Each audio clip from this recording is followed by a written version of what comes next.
Wa barakatuh, chers frères en islam, bienvenue dans cette nouvelle vidéo. Abu Hadiya de Muslim Sexothérapie, c'est un plaisir pour moi de vous retrouver ici aujourd'hui. Alors dans cette vidéo, on va répondre à une question récurrente que beaucoup d'entre vous se posent ou ont déjà posée certainement. Donc on va s'atteler à répondre à cette question avec l'aide d'Allah subhanahu wa ta'ala. La question c'est, est-ce que le sexe oral est permis ou pas entre les époux, à savoir le cunilingus, la fellation ou l'anulingus? Est-ce que c'est permis ou pas? On va répondre à cette question et je vous donnerai mon avis, Inch'Allah ta'ala. Donc c'est parti, il faut savoir, ou bien c'est un rappel pour vous, qu'il y a deux grands interdits lors des rapports entre les époux musulmans. Un, c'est le rapport par l'anus, à savoir la sodomie, car le prophète sallallahu alayhi wa sallam nous dit dans un hadith rapporté par Abu Daoud que malédiction sur le mari qui vient vers sa femme ou qui pénètre sa femme par l'anus. Et aussi il y a le verset du Coran, donc bien connu, qu'Allah subhanahu wa ta'ala nous dit Nisa'ukum harthul lakum fa'tu harthakum anna shi'tum, que vos femmes sont pour vous comme un champ, allez à votre champ comme vous le voulez. Donc ici les savants expliquent que fa'tu harthakum anna shi'tum, allez à votre champ comme vous le voulez. Ça veut dire qu'on peut aller dans le champ, à savoir le vagin, de la position qu'on veut. Donc toutes les positions sont permises tant qu'on utilise le champ, à savoir le vagin. Donc moralité, les rapports par l'anus, la sodomie, sont totalement interdites en islam. Il y a aussi le rapport pendant les menstrues et les louchis, donc après l'accouchement. Allah subhanahu wa ta'ala nous dit وَيَسْأَلُونَكَ عَنِ الْمَحِيضِ قُلْ هُوَ أَذًى فَاعْتَزِلُوا النِّسَاءَ فِي الْمَحِيضِ. Donc, il te demande à propos des menstrues, dit que écartez-vous, éloignez-vous des femmes pendant les menstrues. Ici, ça veut dire qu'on ne doit pas avoir de relations intimes, de pénétration lors des menstrues, et aussi on ne doit pas toucher directement le corps de sa femme, la peau, entre le nombril et le genou pendant les menstrues. Il y a même des savants qui disent qu'on ne doit pas regarder cette partie qui est découverte pendant les menstrues, parce que ça peut mener justement au rapport pendant les menstrues. Donc il y a ces deux grands interdits, on va dire, qui sont connus dans les couples musulmans. Il y a d'autres interdits, mais c'est pas par rapport au corps, mais c'est par rapport à des principes, on va dire, généraux, notamment le viol conjugal. On n'a pas le droit de forcer son épouse. On l'invite à avoir un rapport. Si elle refuse, ben, on n'a pas de rapport. Certes, il y a des hadiths qui mettent en garde la femme contre ceci, etc. Mais on ne peut pas la plaquer au sol et écarter ses jambes et la pénétrer de force. Ça, c'est totalement interdit. Et aussi dans les lois de la République, on va dire française, c'est interdit, c'est un viol conjugal. On ne peut pas exposer, c'est-à-dire avoir des rapports sexuels à la vue de tout le monde. Ne pas dire aussi, divulguer ce qu'on a fait, ça a été interdit par le prophète sallallahu alayhi wa sallam. Ou bien faire une sextape, hein, c'est la mode maintenant, faire une sextape et donner à d'autres, bien entendu ce sont des choses qui sont interdites.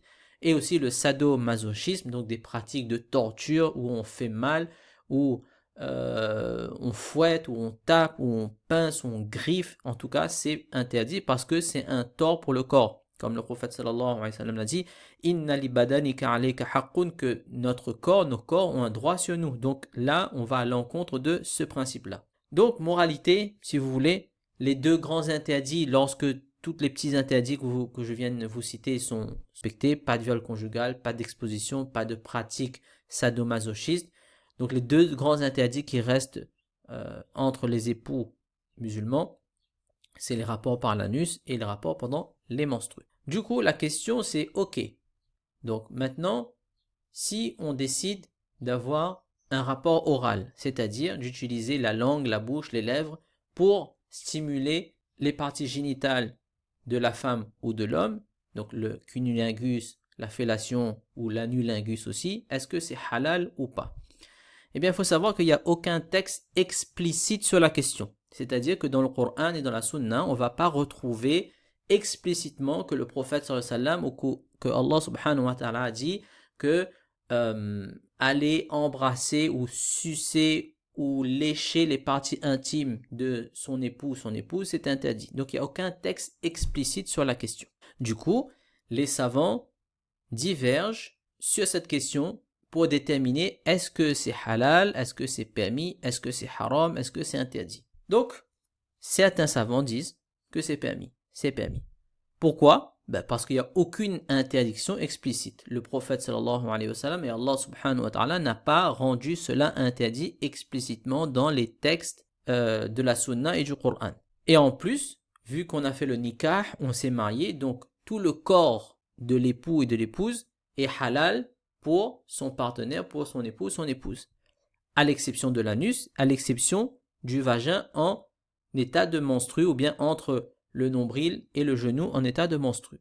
À part cela, tout le corps d'un homme, d'un mari ou d'une épouse est halal pour son époux, son épouse.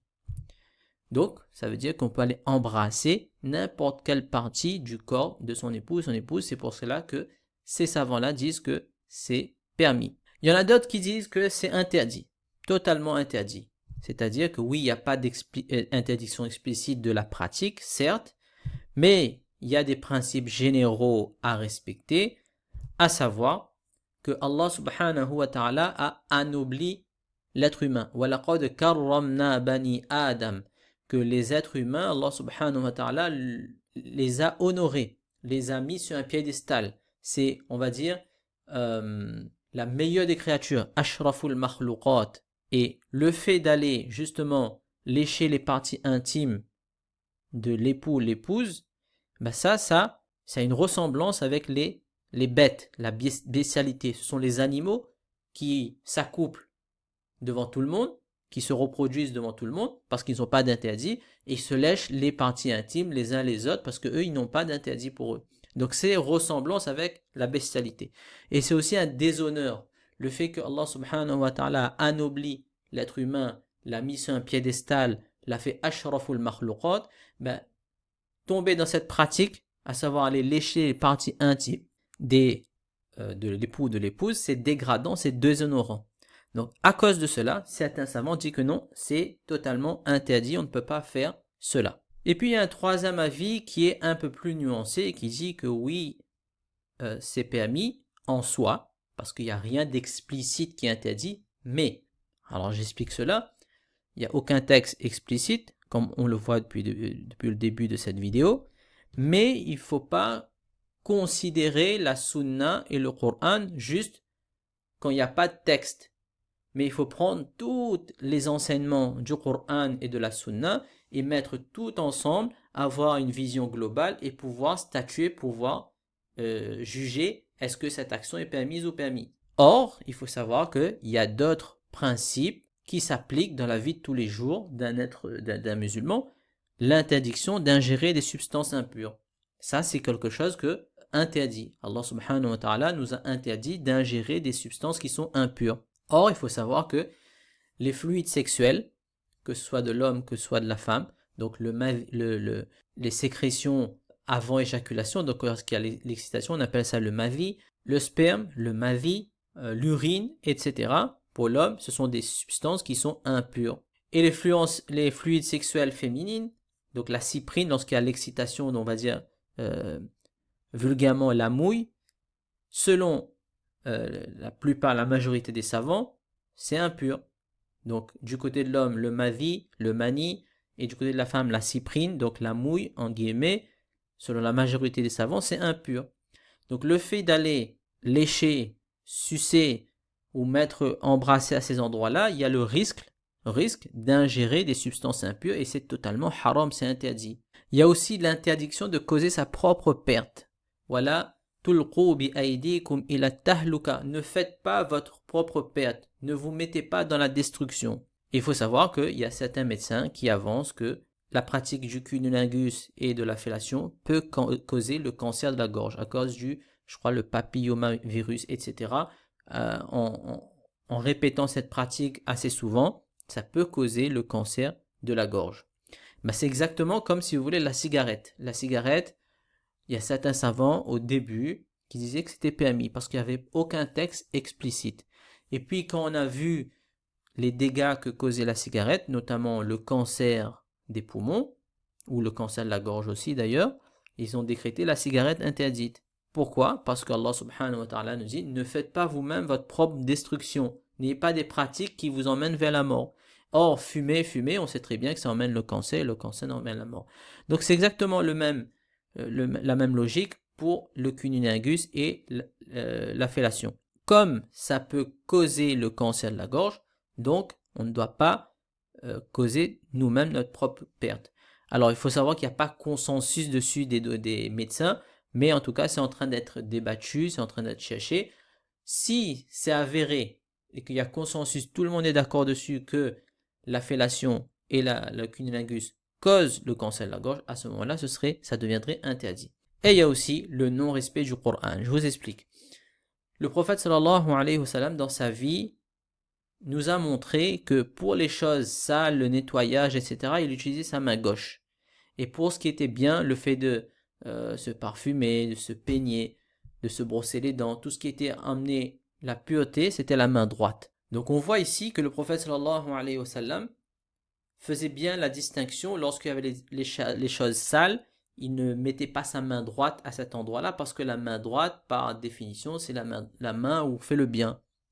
Donc il n'allait pas toucher ce genre de choses avec sa main droite, il utilisait sa main gauche. Dans notre cas ici, qu'est-ce qu'on utilise? On utilise la langue et les lèvres. Et la langue et les lèvres, par définition, et la sharia, Allah subhanahu wa ta'ala nous ordonne de toujours utiliser la langue dans le bien.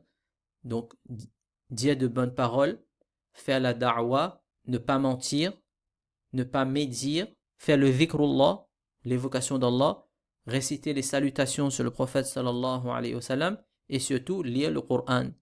Nous récitons le Coran 5 fois par jour dans notre salat et dans les prières surérogatoires. Du coup, cette langue-là est utilisée pour faire le bien et aussi pour réciter le Coran. Donc, on ne peut pas utiliser cette langue sur laquelle il y a le Coran, on va dire, toute la journée, pour aller toucher des fluides, des endroits qui sont impurs. C'est un manque de respect pour le Coran et c'est totalement interdit. Donc, voilà pourquoi certains savants disent que oui, il n'y a rien qui interdit, il n'y a pas de texte explicite qui interdit la fellation et le cunnilingus, mais il y a le risque d'ingérer des substances impures, il y a le risque potentiel d'avoir le cancer de la gorge et il y a aussi le risque d'avoir un non-respect pour le Coran. C'est pour cela que c'est permis, mais c'est pas encouragé. On ne peut pas dire que c'est interdit, mais on ne peut pas encourager non plus les gens à le faire parce qu'il y a des risques réels de ingérer des substances impures, d'avoir le cancer de la gorge et de manquer de respect au Coran. Du coup, vous allez dire, oui, mais Abu Hadia, comment on fait? Nous, on a trop besoin de ça, nous, on aime trop ça, on peut plus se passer de ça parce que ma femme veut ou bien moi je veux, comment on va faire? Alors déjà, il faut savoir que cette pratique-là, si vous voulez, c'était pas très répandu. C'est à cause de, on va dire, la démocratisation, si on peut dire, du porno, la culture porno, que maintenant c'est devenu monnaie courante dans les couples. Et c'est pour ça que les couples ont adopté cette pratique-là, musulmans ou pas. Parce que le porno d'ailleurs, même si on ne regarde pas, il y a toujours allusion au porno dans les vidéos peut-être humoristiques, dans les petits reels, les petits shorts sur YouTube. On a toujours l'allusion au porno. Donc, c'était une pratique qui n'était pas très répandue et que maintenant très répandue dans les couples à cause du porno. Donc maintenant que c'est répandu, qu'est-ce qu'on va faire? Sachant que moi, mon avis, que c'est permis en soi, mais c'est pas encouragé parce qu'il y a les risques d'ingestion, de cancer et de non-respect du Coran. Eh bien, la solution, c'est, alors désolé, tout le texte est apparu, c'est de faire la fellation sur le préservatif et le cunnilingus sur une digue dentaire ou sur un préservatif découpé. Alors j'explique. Vu que c'est quelque chose qui est répandu et que maintenant les couples le font absolument, ils en ont besoin, mais qu'il y a le risque que j'ai cité sur la slide précédente, eh bien la solution c'est de faire une fellation sur le préservatif.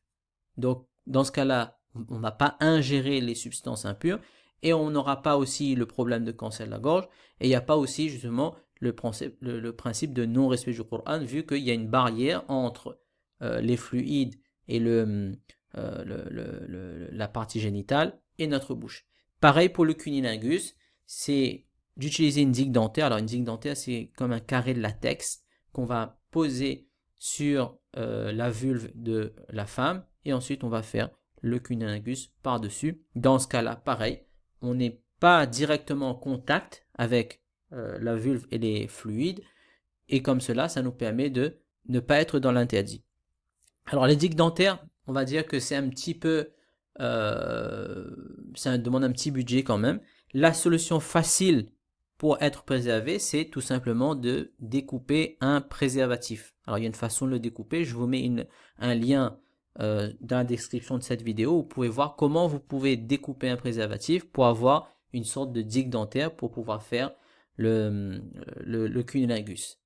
Alors, vous allez me dire oui, mais c'est pas la même sensation, etc. Certes, c'est pas la même sensation, je suis d'accord avec vous, mais vaut mieux rester dans le halal.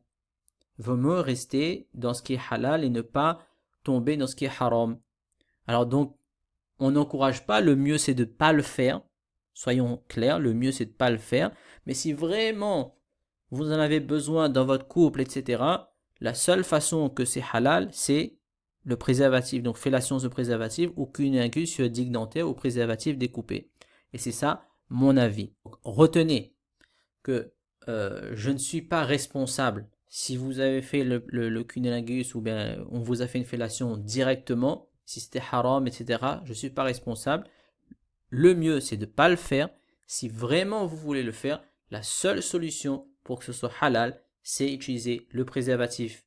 Donc fellation sur préservatif et cunnilingus sur digue dentaire. Allahu a'lam, Allah subhanahu wa ta'ala, c'est mieux. Donc, je vous retrouve, Inch'Allah, pour une prochaine vidéo. Si vous avez aimé cette vidéo, likez, commentez, partagez. Donc, peut-être que ça va faire réagir dans les commentaires, mais soyez, on va dire, respectueux dans les commentaires. Ce que j'ai dit, c'est selon la base de ma connaissance. Donc, merci de ne pas venir et dire, ouais, tel savant dit que c'est permis, donc c'est permis. J'ai fait des recherches dedans. Je vous rappelle que je suis imam, donc je pense que Allah subhanahu wa ta'ala m'a donné les capacités pour faire les recherches adéquates. Allah subhanahu wa ta'ala, c'est mieux. N'oubliez pas que vous avez une formation gratuite à télécharger pour vaincre l'éjaculation précoce, Inch'Allah ta'ala. Le lien se trouvera aussi dans la description. Wassalamu alaikum wa rahmatullahi wa barakatuh.